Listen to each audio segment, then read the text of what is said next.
औज़ुबिल्लाहिमिनश्शैतानिर्रजीम बिस्मिल्लाहिर्रहमानिर्रहीम। अस्सलाम वालेकुम प्यारे बच्चों, उम्मीद है कि आप सब खैर आफियत से होंगे। आज हमारा टॉपिक है डेप्रिसिएशन। जैसे कि मैंने आपके लिए इसका जो थ्योरी नोट है वो मैंने भेज दिया है। Depreciation is the decline in the value of fixed assets except land. Land के बगैर जो फिक्स्ड एसेट्स है उनका वैल्यू क्या हो जाता है, डिक्लाइन हो जाता है, यानी कि कम हो जाता है। एक्सेप्ट लैंड, लैंड का जो वैल्यू है वो बढ़ता है। तो depreciation is the decline in the value of fixed except land. Decline is the value of asset in the permanent nature. Once reduce it can not be restored. एक दफा ये रिड्यूस होता है तो उसको ये फिर आगे नहीं जाता है।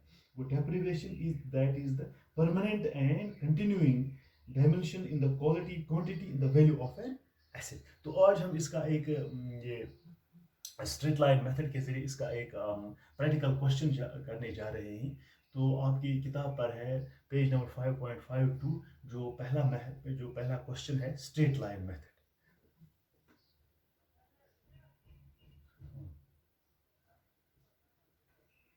स्ट्रेट लाइन मेथड,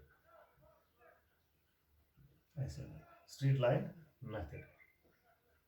तो इसके जरिए से हम प्रैक्टिकल क्वेश्चन पहला करने जा रहे हैं। Calculation the amount of rate of depreciation.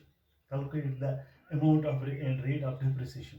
Cashew limited purchase a machinery on 1 July. Cashew limited जो है उसने एक मशीनरी 1 जुलाई को खरीदी है 2,50,000। 2,50,000 whose life value was expected to be 10 years। इसकी लाइफ वैल्यू कितनी थी?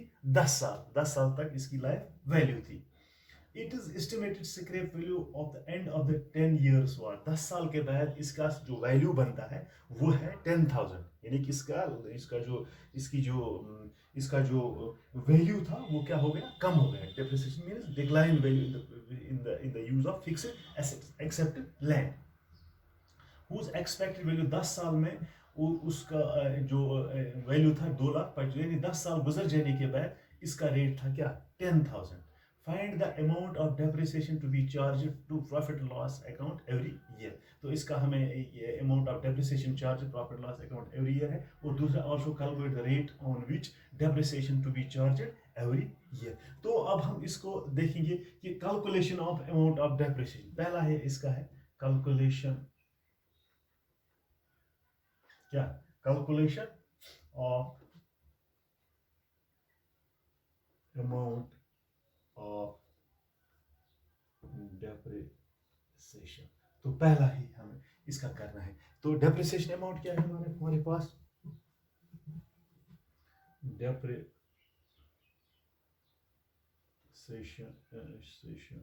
अमाउंट इज इक्वल, वो क्या है, ये किसके बराबर है, डेप्रिसिएशन अमाउंट किसके बराबर होता है, cost value minus estimated value. Cost value minus estimated value divide में क्या है होता है, estimated useful life. Estimated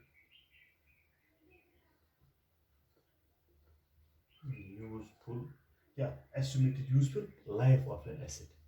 life of an asset, ये आपको याद रखना है कि किसके बराबर होता है, क्या, डेप्रिसिएशन अमाउंट किसके बराबर, कॉस्ट वैल्यू, जो इसका cost value minus estimated scrap value. Estimated लिखना हमें estimated scrap value divided by estimated useful life of an asset. तो हमारे पास इसका एस्टिमेट, ये कॉस्ट वैल्यू क्या है, हमें है इसमें 2,50,000 रुपीज। ये कॉस्ट वैल्यू है इसका, किसका, इस मशीनरी का, क्योंकि फिक्स्ड एसेट्स है। तो ये क्या है, 2,50,000।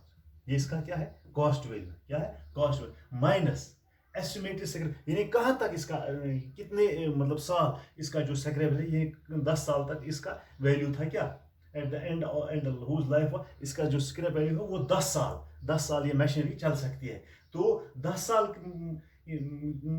का कितना इसमें कितना था, to be charge at the end of 10 years, इसका जो 10 साल के बाद इसका कीमत क्या बनता है, माइनस एस्टिमेटेड स्क्रैप वैल्यू, वो क्या है, रुपीज कितना है, 10,000। वो कॉस्ट वैल्यू है इसका 2,50,000, एस्टिमेटेड स्क्रैप वैल्यू 10 साल के बाद इसका कॉस्ट क्या आया, वो है 10,000 divided by estimated useful life of an asset, कितना है इसका 10 ईयर्स, 10 साल, इसका जो एस्टिमेटेड स्क्रैप वैल्यू है वो है 10 साल तक ही चले। तो हमें क्या निकला यहाँ से, रुपीज 2,50,000 में 10 वो क्या निकलेगा, 2,40,000 डिवाइड में कितना 10, वो कितना आएगा शाबाश रुपीज, अगर हम इसको कहेंगे कितना आएगा, वो है 24,000, कितना आएगा 24,000, कितना आएगा, हाँ 24,000 एवरी ईयर। ये डेप्रिसिएशन अमाउंट हमें क्या, डेप्रिसिएशन अमाउंट किसके बराबर है, cost value minus estimated scrap value divided by estimated useful life of an asset. वो तो एस्टिमेटेड वैल्यू था इसका 2,50,000 माइनस क्या किया है 10,000 डिवाइडेड बाय 10 ईयर्स, वही होता है 2 लाख, यहाँ तो हो गया 2,50,000 में से 10,000 वो 2,40,000 divided by 10 is equal to 24,000 every year, 24,000 every year इसका जो डेप्रिसिएशन अमाउंट है वो हो जाएगा। तो अब हम ये पहला था calculation amount of depreciation, calculate of amount of depreciation. अब हम देखेंगे रेट ऑफ डेप्रिसिएशन किस तरह से हम निकाल सकते हैं। जैसे कि आपको ये मतलब ये इजी है, तो आपको ये फार्मूला सिर्फ याद रखनी है, cost value minus estimated value divide by estimated life of an asset. तो ये हम अमाउंट ऑफ डेप्रिसिएशन कितना है 24,000 एवरी ईयर इसका कम हो जाता है। तो अब रेट ऑफ डेप्रिसिएशन हम किस तरह से निकालते हैं, रेट ऑफ डेप्रिसिएशन, ये था अमाउंट ऑफ, तो रेट ऑफ डेप्रिसिएशन हमें किस तरह, सेकंड है रेट ऑफ डेप्रिसिएशन, ये भी आपको याद रखना है किसके बराबर, एनुअल अमाउंट,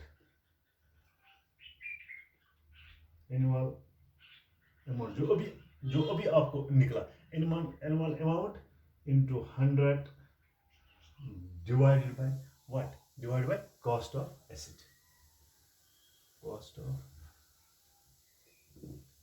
अभी जो कैलकुलेशन किसके बराबर होती थी, calculation of amount, cost value minus estimated value, cost value minus estimated scrap value divided by expected useful life of an asset, कितने साल। तो अब हमें rate of amount of depreciation कितने साल, वो अमाउंट एनुअल अमाउंट कितने साल, कितने ये जो एक साल में इसको कितना स्क्रैप वैल्यू हो जाएगा, कम हो जाएगा, वो 2,24,000। तो अब हमें ये रेट ऑफ डेप्रिसिएशन किस तरह से निकालते हैं, annual amount into 100 divide by cost of asset, तो वो क्या है कि कितना निकला था हमें 24,000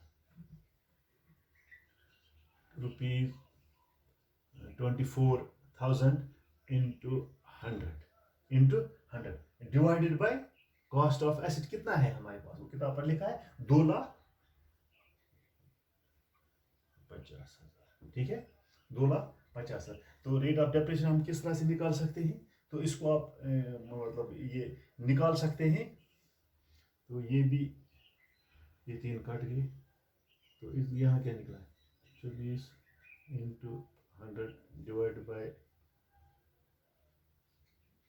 250। अगर आप कैलकुलेटर निकाल सकते, मैं निकाल कर रखा है ये, तो वो क्या आएगा, सीधा ही आएगा 9.6 पर annum, ये किसके, ऑन स्ट्रेट लाइन मेथड, इसके जरिए से हमें 9.6% पर annum ये आ सकता है। तो ये तो आपको आप समझ जाओगे calculation of amount of depreciation हम किस तरह से निकालते हैं, cost value minus estimated scrap value, cost of value cost value जो होता है माइनस इसको करना है estimated scrap value divided by expected useful life of an asset divided by useful this life of an asset. वो हमने निकाला पहले ही 2,25,000 में से जब 10,000 निकालेंगे तो वहाँ divide by 10 divide by useful life कितने 10 साल, तो वो हमें आएगा 24,000 एवरी ईयर। तो अब हम इसका रेट ऑफ डेप्रिसिएशन किस तरह से निकालते हैं। Rate of depreciation is equal to annual amount of depreciation, sorry annual depreciation amount, annual depreciation amount, annual depreciation account into 100 divided by cost of an asset। तो annual depreciation amount तो already हमने calculate की है, वो है ₹24,000 into 100 divided by cost of an asset। वही आएगा, अगर आप इसको निकाल सकते हैं तो वो निकलेगा स्ट्रेट लाइन मेथड के जरिए 9.6%, 9.6% पर एनम ये आपको निकलेगा ऑन स्ट्रेट लाइन मेथड। तो इसके जरिए से हम इस क्वेश्चन का स्ट्रेट लाइन मेथड के जरिए से हम निकाल सकते हैं calculation of amount of depreciation and rate of depreciation.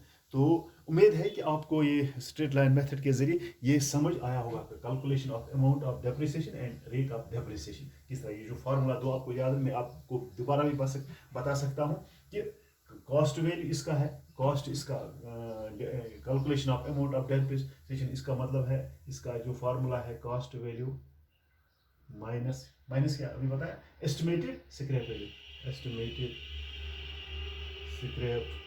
Value divided by expected life of the this asset, कितने इस साल के लिए वो expected useful life, expected useful life of an asset. तो इसके जरिए से अगर आपको ये दो फार्मूला, तो आप इससे इजीली आप इसको कैलकुलेट कर सकते हैं अमाउंट ऑफ डेप्रिसिएशन या दिस रेट ऑफ डेप्रिसिएशन, वो भी है annual depreciation amount into 100 divide by cost of an asset. तो आप ये पहला क्वेश्चन, तो उम्मीद है कि आपको ये समझ आया होगा। आप कोशिश करो और भी सवाल हल करने की। कल हम एक और सवाल इसका करेंगे कि दूसरा से है straight line method charging depreciation of asset under straight line method. तो स्ट्रेट लाइन मेथड के जरिए हम calculation of amount of depreciation, इसकी फार्मूला याद रखने, और रेट ऑफ डेप्रिसिएशन वो भी फार्मूला आपको याद रखने, तो इजीली आप इसको कैलकुलेट कर सकते हो। शुक्रिया।